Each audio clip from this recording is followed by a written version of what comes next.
Let's news में आप सबका स्वागत है। आखिर क्या माजरा है कि किसान सड़कों पर उतर आए? कृषि सुधार के दाव के साथ केंद्र सरकार ने जो 3 नए विधेयक पेश किए हैं, उनका देश भर के किसान विरोध कर रहे हैं। किसान संगठनों का आरोप है कि नए कानून के लागू होते ही कृषि क्षेत्र भी पूंजीपतियों या कॉरपोरेट के घरानों में चला जाएगा और इसका नुकसान सीधा किसानों को होगा। 3 नए विधेयकों में आवश्यक वस्तु अधिनियम में संशोधन के प्रस्ताव के साथ साथ ठेके पर खेती को बढ़ावा दिए जाने की बात कही गई है और साथ ही प्रस्ताव है कि राज्यों की कृषि उपज और पशुधन बाजार समितियों के लिए गए अब तक चल रहे कानून में भी संशोधन किया जाएगा। कोरोना महामारी को लेकर पूरे देश में सीआरपीसी की धारा 144 के तहत निषेधाज्ञा लागू होने के बावजूद किसान संगठन इन 3 विधेयकों का विरोध कर रहे हैं। किसानों का सबसे ज्यादा विरोध तेलंगाना, आंध्र प्रदेश, पंजाब और हरियाणा में देखने को मिला है।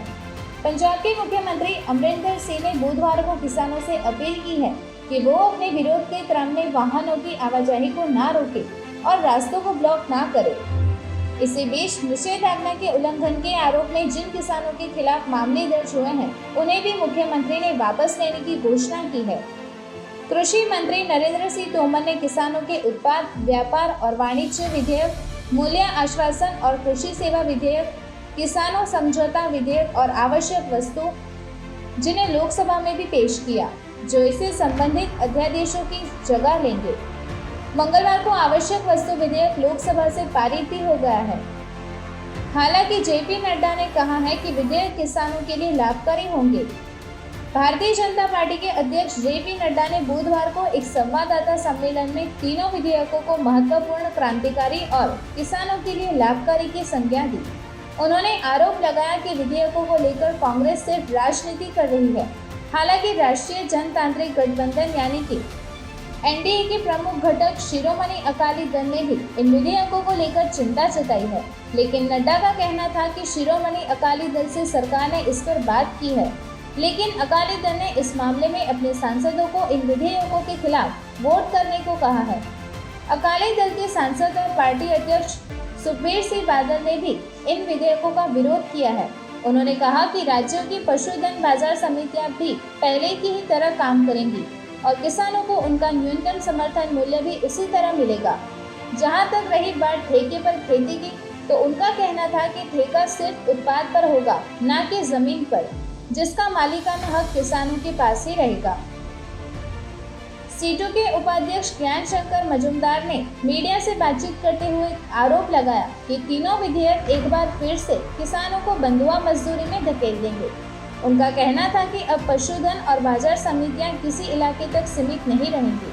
अगर किसान अपना उत्पाद मंडी में बेचने जाएगा, तो दूसरी जगह से भी लोग आकर उसे मंडी में अपना माल डाल देंगे और किसान को उनकी निर्धारित रकम नहीं मिल पाएगी।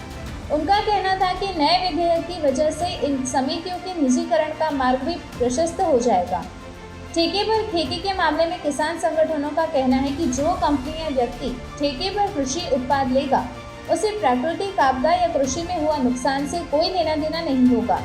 इसका खमियाजा सिर्फ किसान को उठाना पड़ेगा।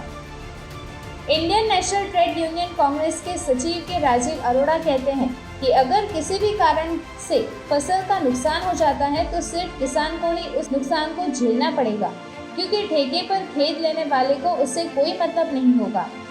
किसान संगठनों का ये भी कहना है कि आवश्यक वस्तु अधिनियम में पहले किसानों पर खाद्य सामग्री को एक जगह जमा कर रखने पर कोई पाबंदी नहीं थी। ये पाबंदी सिर्फ कृषि उत्पाद से जुड़ी व्यावसायिक कंपनियों पर ही थी। अब संशोधन के बाद जमाखोरी को रोकने की कोई व्यवस्था नहीं रह पाएगी, जिससे बड़े पूंजीपतियों को तो फायदा होगा, लेकिन किसानों को इसका नुकसान झेलना पड़ेगा।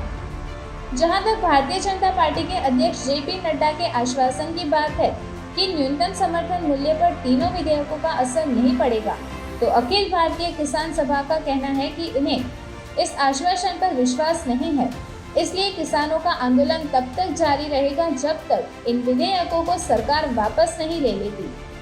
किसान सभा के विजय कृष्णन ने मीडिया से बातचीत में कहा कि वे आवश्यक वस्तु अधिनियम में संशोधन विधेयक को किसान जमाखोरी और कालाबाजारी की आज़ादी का विधेयक मानते हैं।